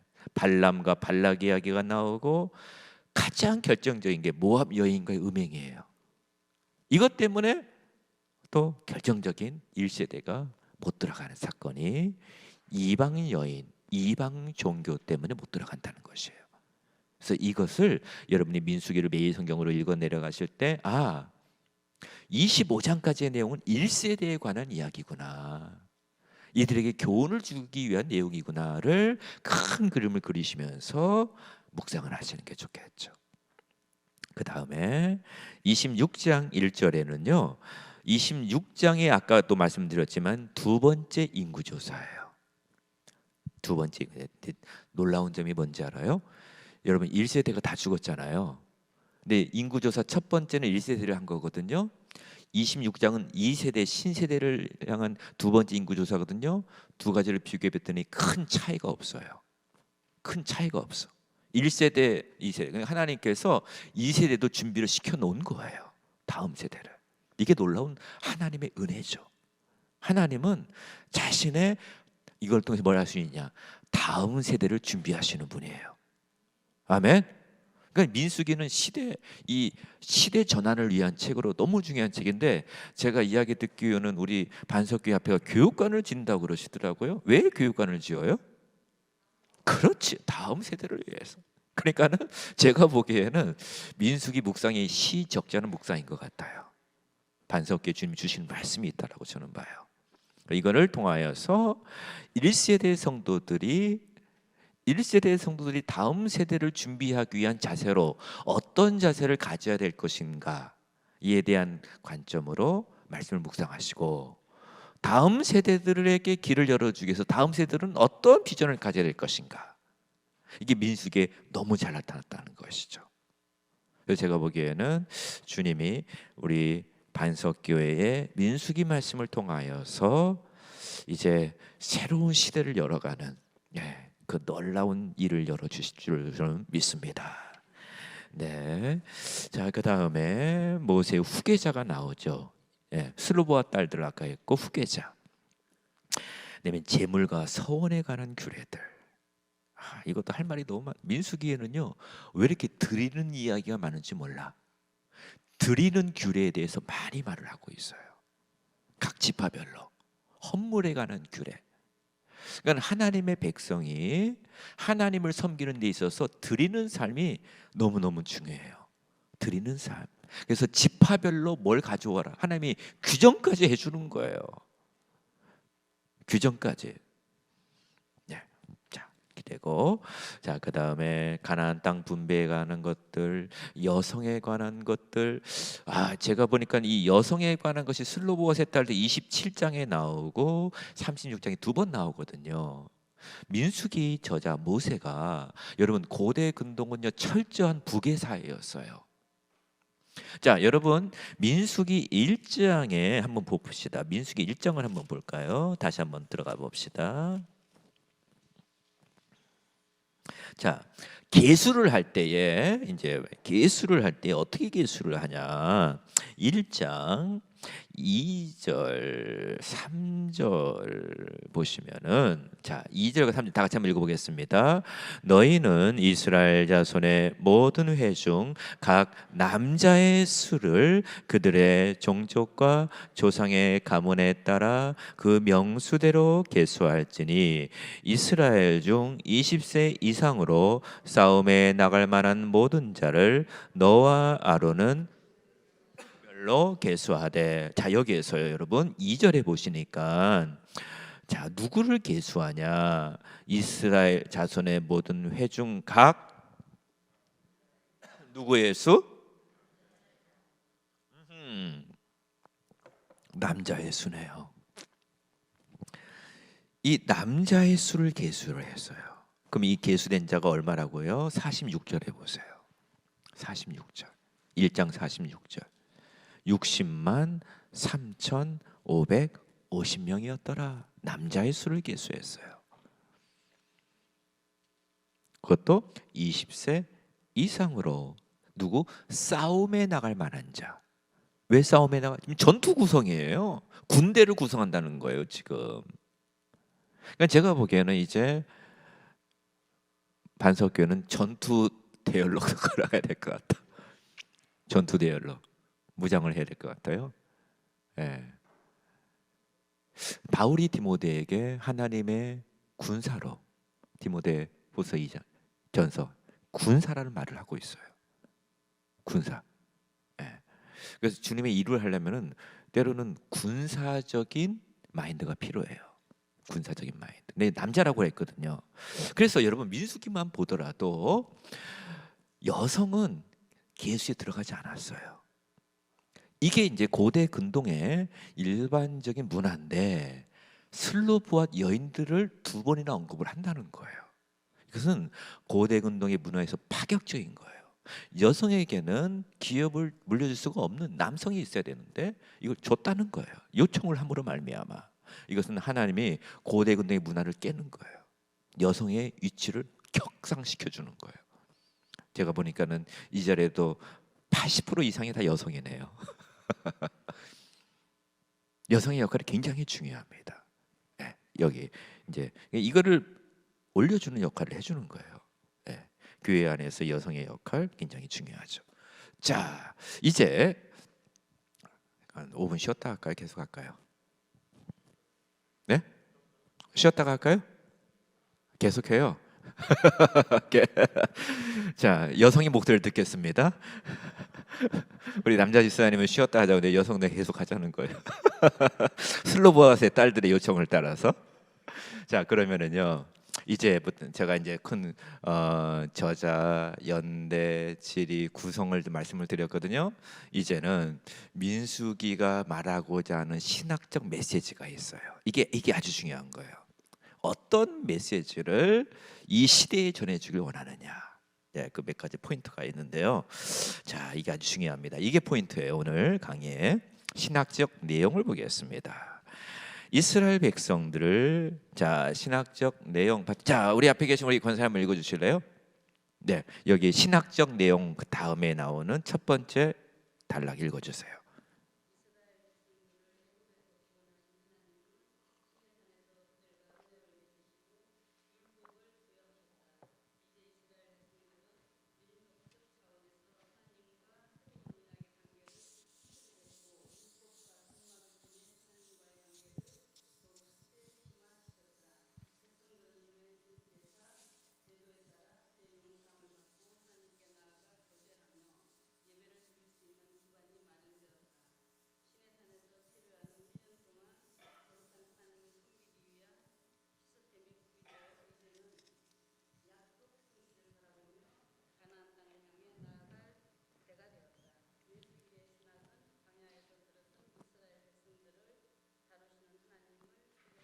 네, 이제 가나안 땅을 향해 나아갑니다. 이제 숫자도 계수하고 행군 나갈 때 군대에서 병사들의 숫자를 다 세듯이 숫자도 계수하고 진영을 정비하고 광야에 들어섭니다. 그런데 중요한 것은 민수기에서 그 하나님이 어떻게 자신의 백성을 다루시는가, 하나님의 속성에 대해서 아셔야 돼요. 민수기를 통하여서 하나님의 속성. 자, 이 속성 가운데 가장 중요한 게 뭐냐? 민수기가 우리에게 말해주고자 하는 것. 자, 첫 번째 하나님의 임재예요. 임재인데 하나님은 자신의 언약 백성들 가운데 거하기를 원하신다. 밑줄을 다 그어놓으세요. 아주 중요한 거예요. 하나님은 자신의 언약 백성들 가운데 거하기를 원하신다. 이 민수기가 우리에게 보여주는 첫 번째 신학적 메시지예요. 뭘 통해 알 수 있냐? 자, 이를 통해 하나님은 모세를 통하여 성막을 만들게 했어요. 왜 성막을 만들게 합니까? 하나님의 임재가 있는 곳이에요. 이스라엘 가운데 가시적으로 임재하시고 그들과 교제하기를 원하는 장소가 바로 성막이에요. 하나님은 자신의 백성과 교제하기를 원하십니다. 이게 출애굽기에 굉장히 중요한 내용이거든요. 근데 민수기는 이제 떠나야 돼요. 시내산에서. 그 임재의 체험이 이제 떠나야 돼. 민수기는 가나안 땅을 향해 진군하는 이스라엘 백성들을 준비시키기 위해 인구 조사를 실시한 후에 진편성 및 행군 순서를 기록했어요. 정착 시에는 어떻게 정착을 했는가? 성막을 중심으로 정착을 하게 했어요. 성막 중심으로 사방에 레인들을 치고 그 위 북쪽 단, 아셀, 납달리, 서쪽에는 베냐민, 므낫세, 에브라임, 동쪽에는 유다, 이사갈, 스불론, 남쪽에는 갓, 시몬, 루벤 지파가 정착하도록 했어요. 이와 같은 정착시 진배열을 통해 하나님은 이스라엘 백성들이 언제든지 성막으로 나오시도록 하셨고 하나님을 예배하는 것을 삶의 중심에 놓기를 원하셨다. 자, 우리 잠깐 여기서 멈추고 다음 페이지 한번 넘겨보실래요? 여러분, 강의한 다음 페이지. 그림이 하나 있죠? 그림을 보시니까는 이게 정착시의 진배열이에요. 정착시의 진배열. 자, 맨 가운데에 뭐가 있습니까, 여러분? 성막이 있죠. 그 성막을 둘러서 누가 있습니까? 레위인들의 지파가 있죠. 그리고 맨 북쪽에 단, 아셀, 납달리, 동쪽에 유다, 이사갈, 스불론, 남쪽에 갓, 시므온, 루벤, 그 다음에 서쪽에 베냐민, 므낫세, 에브라임이에요. 이 내용이 민수기 이 2장의 내용이에요. 2장의 내용이에요. 2장의 내용을 풀어보면 그림으로 그리면 이렇게 나오는 거예요. 근데 막상 읽으면은 어디에는 누가 이게 여러분이 이거를 묵상할 때 이거 어떻게 묵상할까 포인트가 안 나와. 그래서 제가 미리 보여주는 건데, 자, 중간에 성막을 넣고 여기에 레위인들이 여기에 진치게 하고 그 다음에 각각 3개의 지파가 동서남북으로 이 성막을 중심으로 진을 치게 했다 이 말이죠. 왜 이렇게 했을까? 여러분 생각, 왜 이렇게 진을 치라고 했을까 하나님이? 이건 행군할 때가 아니에요. 어디 가서 이제 머물러라. 그때 이렇게 진치게 했다. 왜 이렇게 진치게 했을까? 왜 큰 소리? 네? 네, 언제든. 자, 이거를 12지파가 공통적으로 동일한 위치에서 각각 진을 치면은 차별이 없이 언제든지 여기에 다 접근할 수가 있다 이 말이에요. 언제든지 접근할 수가 있어. 이런 구조를 주신 거예요. 첫 번째 원인. 또 하나 원인. 왜 이렇게 했을까요? 네? 예배. 좀 더 구체적으로.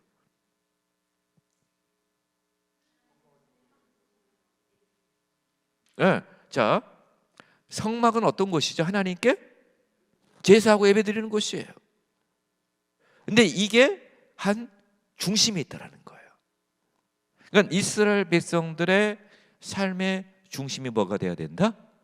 예배가 돼야 된다는 것이죠. 두 번째 이유. 또 하나, 가장 중요한 세 번째 이유가 하나가 있어요. 뭘까요?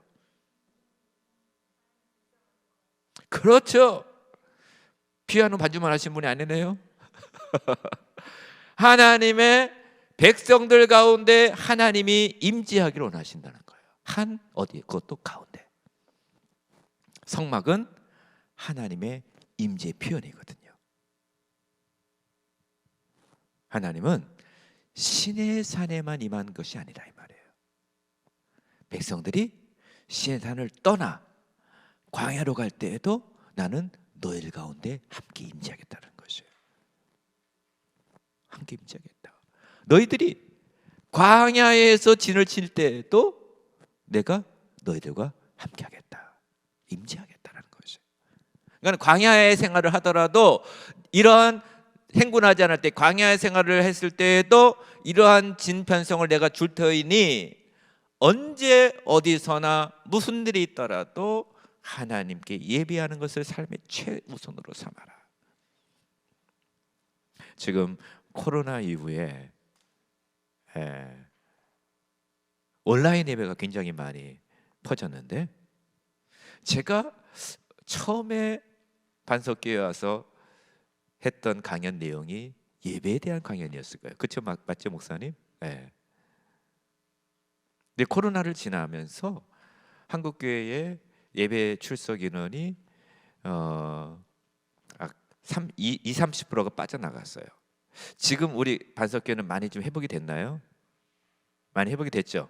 예, 많이. 근데 또 강남에 어떤 교회는 아직도 30% 40%가 아직 안 나오신대요. 그냥 강남 쪽.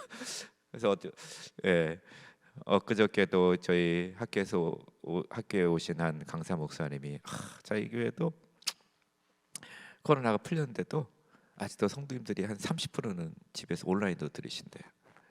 근데 감사한 것은 그래도 헌금 보내주신대요. 근데 이제는 엔데믹 시대이기 때문에 교회로 나와야 되거든요. 나와야 돼요. 나오지 않고 계속 집에 있으면 안 돼요.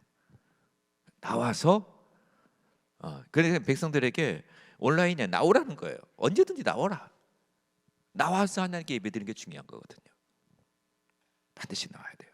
그래서 독려를 하고 현장에 나와서 예배하고, 현장에 나와서 하나님과 형들과 교제하고, 현장에 나와서 하나님의 임재를 체험해야 돼. 그래서 이게 굉장히 중요한 이유인데요. 자, 그 다음에 이것뿐만이 아니에요. 이것은 정착 배열인데, 제가 행군대 할 때 배열은 여기다가 안 넣었는데, 자, 그다음부터 한번 읽어봅시다. 아까 읽어본 이 다음부터 제가 한번 읽어볼게요. 자, 중간에 5페이지 아래에서 한 6번째 줄, 이와 같은 정착시 진배열을 통해, 이제 정리해드릴게요. 5페이지 아래에서 5번. 하나님은 이스라엘 백성들이 언제든지 성막으로 나오시도록 하고 하나님을 예배하는 것을 삶의 중심에 놓기를 원하셨다. 코로나 위에 꼭 교회 나오셔야 돼요. 또한 이를 통해 하나님은 자신의 백성들 가운데 거하시길 원하심을 가시적으로 보여준다. 또한 민수기에서 소개되는 많은 율법들은 진의 정결함을 유지하기 위한 것이다. 거룩하신 하나님께서 백성들 가운데 지속적으로 거주할 수 있도록 진의 순결성을 유지하는 책임을 부여하신 것이다. 그래서 민수기를 읽다 보면 각종 규례가 나와요. 정결 규례가 나와요. 그 이유가 뭐냐? 진을 거룩하게 하라. 하나님의 임재를 보여주는 또 다른 표징은 성막 위에, 이제 이스라엘 백성들이 행군할 때 이제 성막 위에 구름 기둥과 불 기둥이 쫙 올라갑니다. 그거 보고 이제 행동하는 거예요. 낮에는 구름이 성막을 덮었고 밤에는 불 모양이 있었는데 구름이 성막의 진행을 인도하였다. 이건 뭘 말하냐? 하나님의 언약 백성들은 약속의 땅에 들어가기까지 하나님의 인도하심에 대한 전적인 순종을 통해 그들 가운데 거하시는 하나님의 임재에 반응해야 했다. 자, 이게 뭔 말이냐면요. 자, 이 성막과 진은 어느 정도 거리가 있는데, 뭐 언제 떠나느냐? 언제 진에서 떠나느냐? 그 사인은 성막 위에 있는 불기둥과 구름 기둥이 움직이는 거에 따라 보는 거예요. 이걸 뭘 말하냐? 이스라엘 백성들이 광야 생활을 할 때는 자신의 생각대로가 아닌 하나님의 임재의 인도함을 따라 살아가야 된다는 것이에요. 임재가 인도하는 거에 따라서 광야 생활 순간순간을 가야 된다는 이 말씀이죠. 임재. 그래서 하나님의 임재는 특별히 이 불과 그 다음에 구름 기둥으로 나타납니다. 임재의 하나님이 하나님의 백성들을 인도하신다라는 것이에요. 임재뿐만 아니라 그 하나님은 인도하신다. 자, 이 부분 이렇게 보시고요. 자, 그 다음에 우리 2번으로 넘어가도록 하겠습니다. 근데 이 내용이요, 1장부터 10장까지의 거의 압축이에요. 하나님의 임재, 이 내용이 민수기 1장부터 10장까지 거의 압축이에요.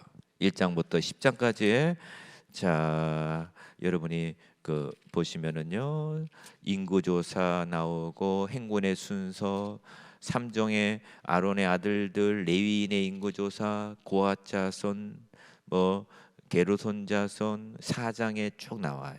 레위인을 인구조사해요. 왜? 성막주의를 감싸야 되기 때문에. 그 다음에 5장에 보시면은 부정한 사람들, 간통한 사람들을 어떻게 처리해야 되는지, 왜? 진영을 성결하게 해야 되기 때문에. 6장은 나실인에 관한 것, 모세의 축복, 네. 그다음에 헌물에 관한 내용들 7장. 네.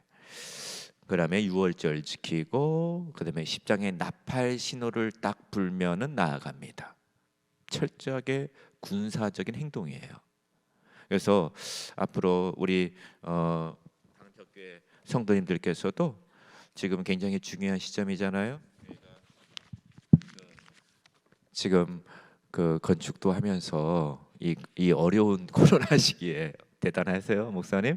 예, 하시면서 건축하고 다음 세대를 우리가 가는데 이 때로는 성도님들이 군사적인 마인드를 가지고 있어야 돼요.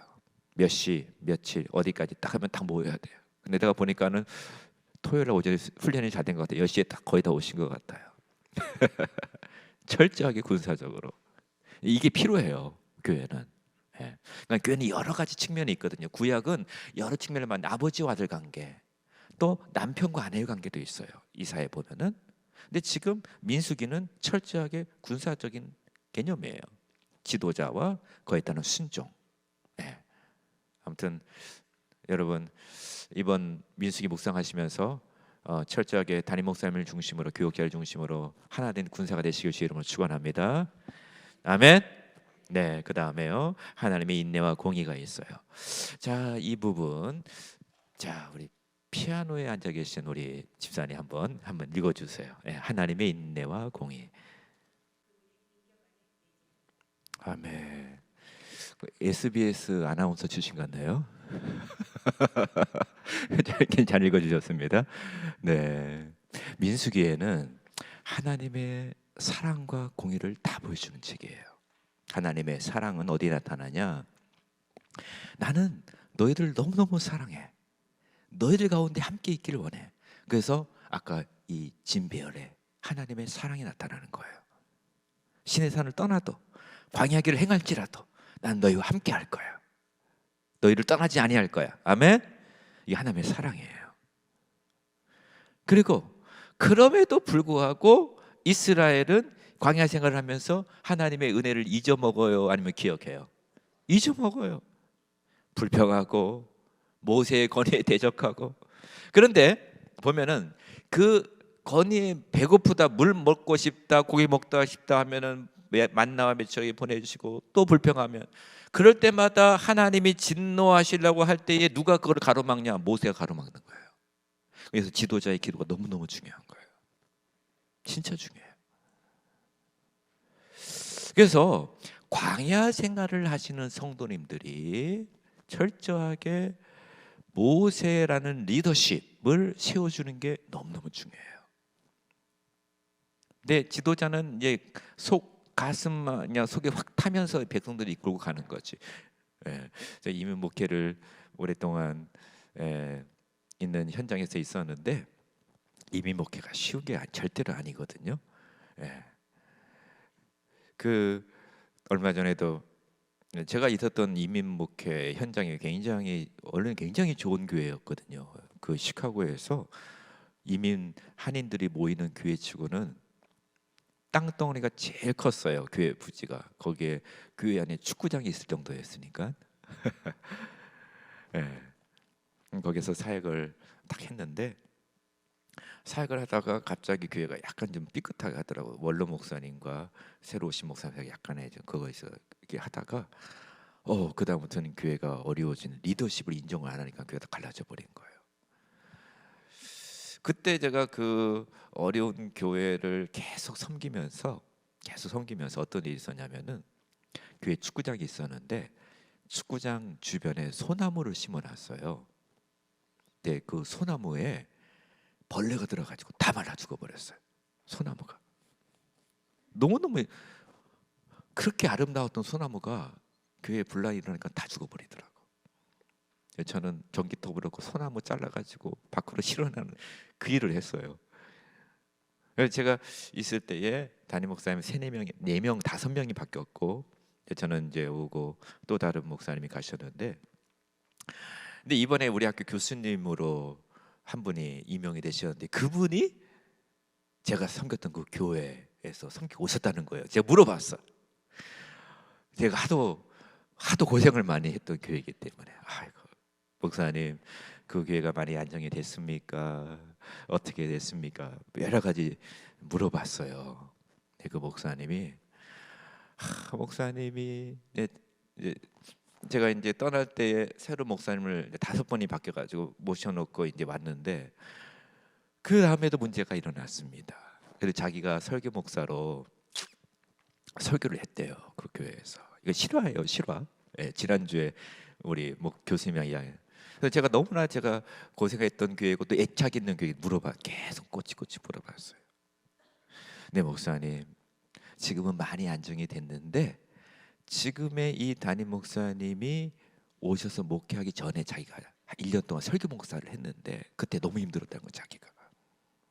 설교를 그때 시카고에 공부하러 가가지고 공부를 열심히 하는데 또 설교 목사를 해서 설교를 해달라 설교를 하는데 그때 마침 자기 막내딸이 너무 아파가지고 공부도 힘들고 막내딸도 아파가지고 병원에 왔다 갔다 힘든 상황인데 설교를 하고 내려왔는데 성도님들 한 그룹이 그렇게 자기를 힘들게 하더라 이 말이에요.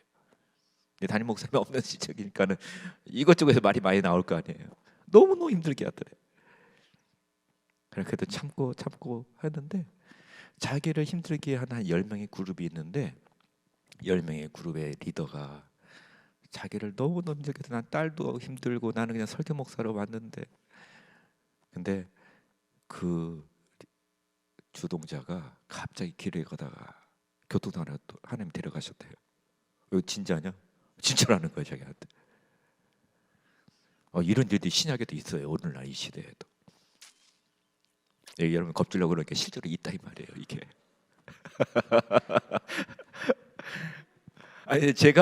저도 그걸 경험했거든. 저도 있을 때 목사님 4명이 바뀌었는데 어느 목사님마다 힘들어하는 거예요.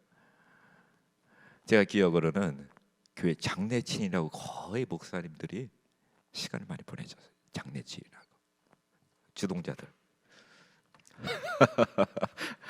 네 여러분 하나님은요.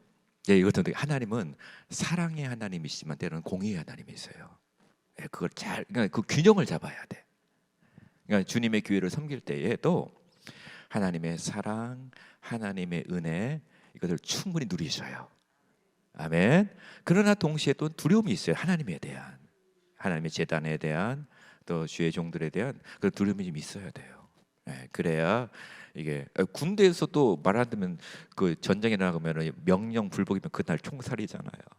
제가 왜 민수기 때문에 이런 강의를 해드리는 거예요. 민수기 때문에 이런 예화를 드리는 거예요. 민수기는 이거예요. 하나님의 리더십을 가지고 광야를 헤쳐나가니까 얼마나 힘들어. 이거 헤쳐나가야 돼. 그렇기 때문에 하나님이 리더를 세우시고 그에게 권위를 주시는 거거든. 그래서 백성이 아무리 잘못하더라도 모세가 백성을 품고 기도하면 하나님의 마음을 푸시는 거예요. 누구 때문에? 모세 때문에. 그 지도자 때문에. 그러니까 그거를 그 원리를 아셔야 돼요. 성경을 통해서. 근데 결국에는 너무나 도가 지나치면 하나님이 직접 개입을 하시는 거죠. 도가 지나치면. 늘 성도님들이 교회에서 신앙생활 하실 때 하나님을 향한 눈치가 있어야 돼요.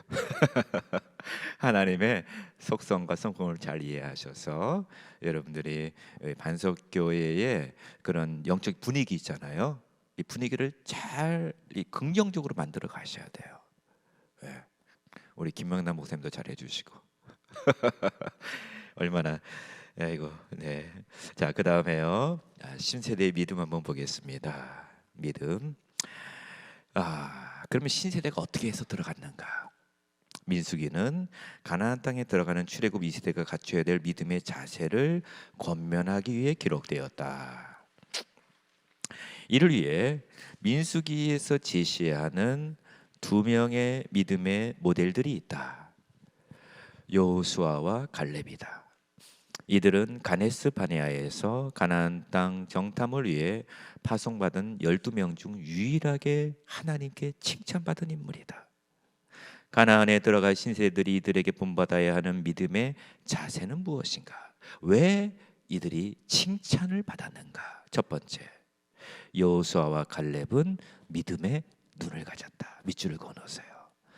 여호수아와 갈렙은 믿음의 눈을 가졌다. 10명의 정탐꾼들이 가나안 땅을 두루 살펴보고 보고한 내용과는 달리 여호수아 갈렙은 우리가 두루 다니며 정탐한 땅은 심히 아름다운 땅이다. 젖과 꿀이 흐르는 땅이다 라고 고백을 했다. 동일한 땅을 보았지만 여호수아와 갈렙이 본 것과 나머지 10 정탐꾼들이 본 땅의 모습은 전혀 달랐다. 같은 땅을 봤거든요. 근데 보고가 달라. 그 차이는 언약을 믿는 믿음에 있었다. 즉 믿음의 눈이 있었다는 거예요. 그러니까 여러분 믿음의 눈을 가지시길 바랍니다. 긍정적인 믿음의 눈을 가지셔야 돼요. 두 번째, 여호수아 갈렙은 믿음의 언어를 말했다. 밑줄 그어놓으세요. 믿음의 언어. 여호와께서 우리를 기뻐하시면 우리를 그 땅으로 인도하여 들이시고 그 땅을 우리에게 주시리라고 믿음의 고백을 하였다. 하나님이 기뻐하시면, 하나님이 하시면 된다. 뭐 부정적인 생각 다 버려. 하나님이 하시면 돼. 그 땅의 백성을 두려워하지 말라. 그들은 우리의 먹이다. 우리의 보호자는 그들에게서 그들의 보호자는 그들에게서 떠났고 여호와는 우리와 함께 하시느니라. 두려워하지 말라.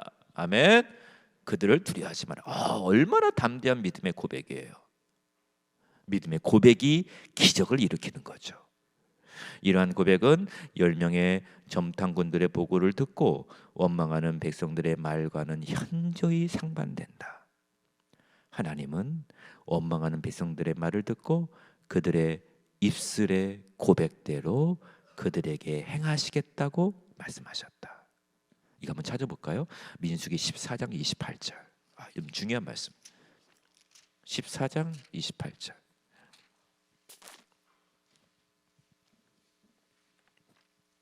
14장 28절 다 같이 한번 읽어보겠습니다. 시작. 그들에게 이르기를 여호와의 말씀에 내 삶을 두고 맹세하노라. 너의 말이 내 귀에 들린 대로 내가 너희에게 행하리니. 아멘. 이거 뭔 말이에요? 하나님이 우리 말을 듣고 있다 안 듣고 있다? 듣고 계신다는 거예요.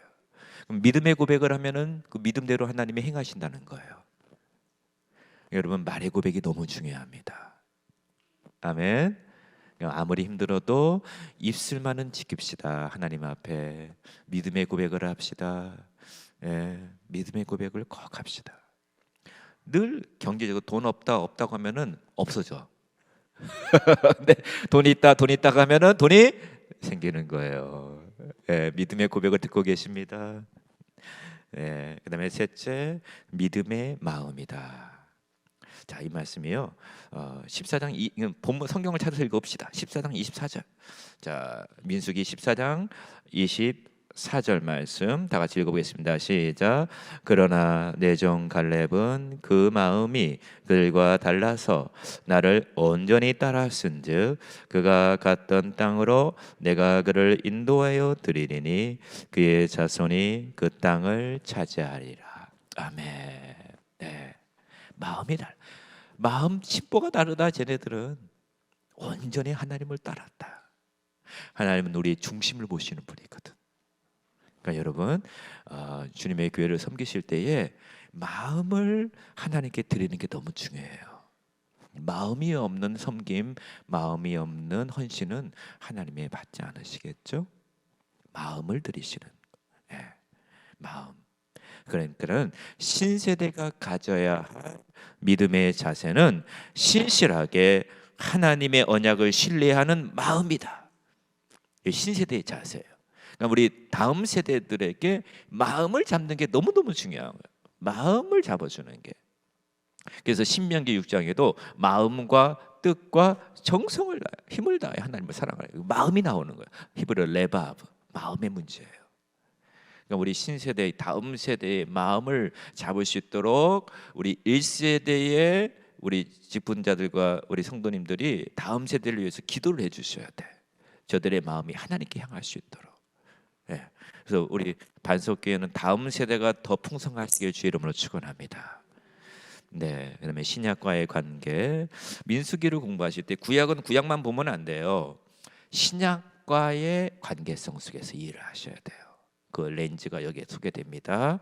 자, 한번 보겠습니다. 신약과의 관계. 민수기에 기록된 광야 세대의 실수들은 구속사의 맥락 안에서 신약의 성도들에게 하나의 본보기를 제시한다.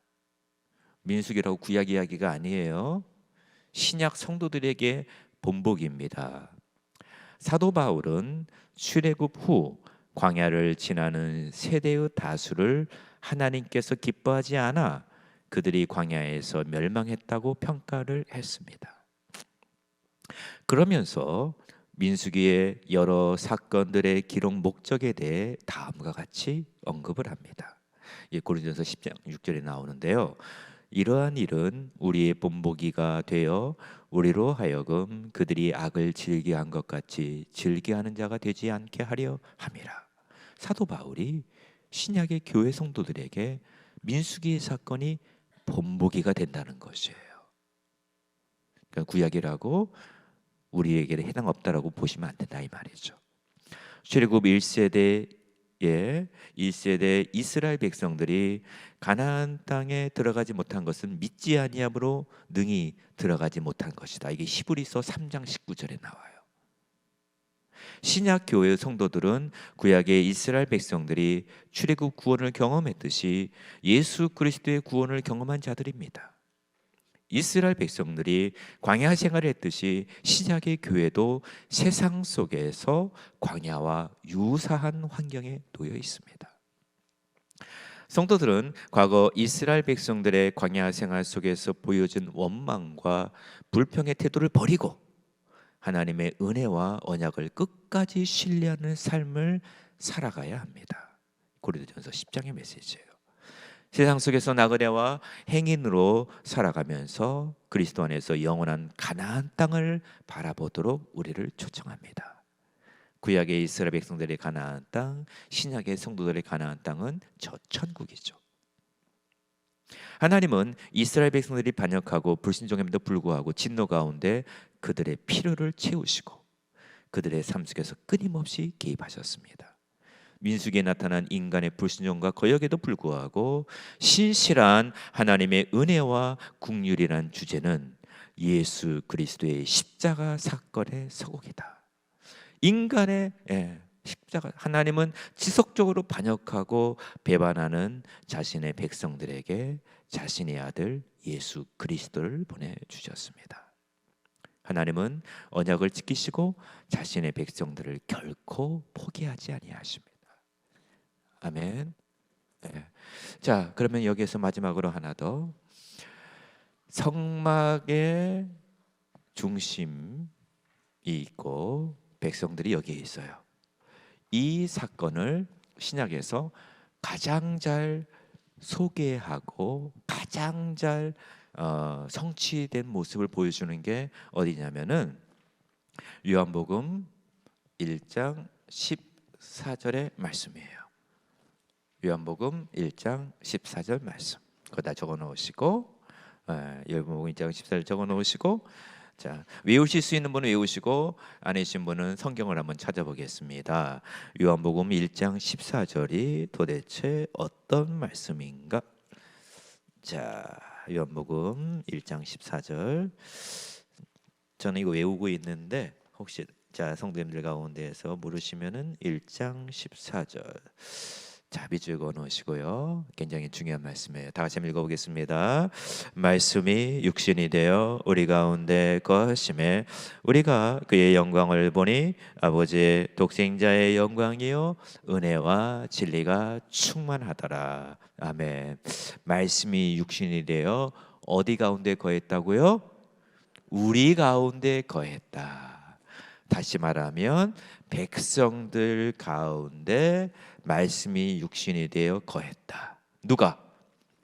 그렇지, 예수 그리스도께서. 그러면 예수님이 요한복음 2장에 뭐라고 말씀하셨냐? 성전된 자기 육체라고 말씀했어요. 예수님이 성전이에요. 그러니 예수 그리스도께서 오늘날 성도들 가운데 거하시며 성령으로 내주하고 계십니다. 아멘. 우리가 광야 생활을 살아갈 때도 우리 가운데 내주하시고 우리가 바라봐야 할 분은 누구다? 예수 그리스도. 그러니까 신약의 교회는 예수 그리스도를 바라보며 살아가야 되고, 우리는 교회에 왔잖아요. 교회의 머리는 누구다? 예수 그리스도. 교회의 몸은 그리스도의 몸인 것이에요. 그러니까 우리는 신약에 있는 성도들은 교회를 중심으로 생활을 하셔야 되겠죠. 또한 교회가 너무너무 중요한 것이에요. 저는 가는 곳마다 교회론을 회복시키려고 해요. 구약을 강의해도 교회가 회복돼야 돼. 교회가 가장 중요한 것이에요. 그래서 여러분, 이제 제가 지금은 서론적으로 크게만 이렇게 말씀을 드렸는데, 이 맥락 가지고 염두에 두시면서 민수기 공부하시고 묵상하셔서 반석교회가 하나님의 말씀의 반석에 굳건히 서는 교회가 되시길 주의 이름으로 축원합니다. 아멘. 기도하시겠습니다. 우리 시간에 기도할 때 한번 합심하여 한번 기도할까요? 하나님, 민수기의 말씀을 따라서 정말 우리 하나님의 임재를 이 광야 같은 세상에서 경험하게 하시고 예수 그리스도의 임재 가운데 거하게 하여 주시옵소서. 기도하시고, 또 하나님 정말 광야 생활할 때 리더십, 지도자의 권위를 인정하고 하나님께 순종하는 저희가 되게 하여 주시고, 우리가 우리 서울 반석교회가 다음 세대를 잘 준비하여서 신세대, 우리 반석교회 안에 신세대들이 많이 모여들고 여호수아와 갈렙 같은 신세대들이 많아질 수 있도록 위해서 우리 다 같이 한번 합심하여 기도하고 기도하시겠습니다. 하나님 아버지, 감사합니다. 오늘도 함께하여 주시고 주여 말씀으로 우리에게 은혜를 주시니 감사합니다. 주님, 정말 우리 서울 반석교회 하나님의 반석 위에 견고하게 서는 교회가 되게 하여 주시옵시고, 하나님 아버지, 이제 교육관 건축을 하고 있고 다음 세대를 우리가 맞이하고자 합니다. 하나님 아버지, 서울 반석교회가 정말 담임 목사님을 중심으로 리더십을 인정하고 리더십의 권위에 순종하며 저보여 우리가 군사로서 자기 생활에 얽매이지 아니하고 주님의 몸된 교회를 굳건히 세워나갈 수 있는 교회가 될 수 있도록, 성도님들이 될 수 있도록 도와주시옵소서. 우리 아버지 하나님, 정말 신세대들이 아버지 반석교회에 많이 모여들게 하여 주시고, 우리 모든 성도들이 가나안에 들어가는 신세대의 믿음, 신세대의 언어, 이 믿음의 신세대의 아버지 하나님 마음을 가지게 하여 주시옵소서. 그리하여 저들이 가는 곳마다 이 교회가 아버지 다음 세대가 열어질 수 있도록 은혜를 베풀어 주시옵소서. 주님, 교육관 건축 가운데 있사오니 모든 것도 주의 도우심 가운데 잘 진행이 될 수 있도록 은혜를 베풀어 주시옵소서. 하나님 역사하여 주시옵소서. 하나님 감사합니다. 서울 반석교회 성도님들, 하나님의 임재를 광야 같은 세상에서 늘 임재를 경험하며 살아가게 하여 주시옵소서. 임재에 나아가 예수 그리스도의 임재 가운데 거하며 충만함 가운데 거하게 하여 주시옵소서. 하나님, 정말 교회 리더들, 지도자들의 권위에 순종하게 하여 주시고, 우리가 군사로서 정말 주님의 몸된 교회를 아름답고 질서 있게 세워갈 수 있도록 도와주시옵소서. 신세대의 믿음을 갖게 하시고 아버지, 믿음의 눈, 믿음의 언어, 믿음의 마음을 가지고 살아가게 하시다. 하나님, 신세대들이 우리 서울 반석교회에 많아질 수 있도록 많은 신세대들을 불러 모아 주시옵소서. 감사하며 예수님의 이름으로 기도하옵나이다. 아멘.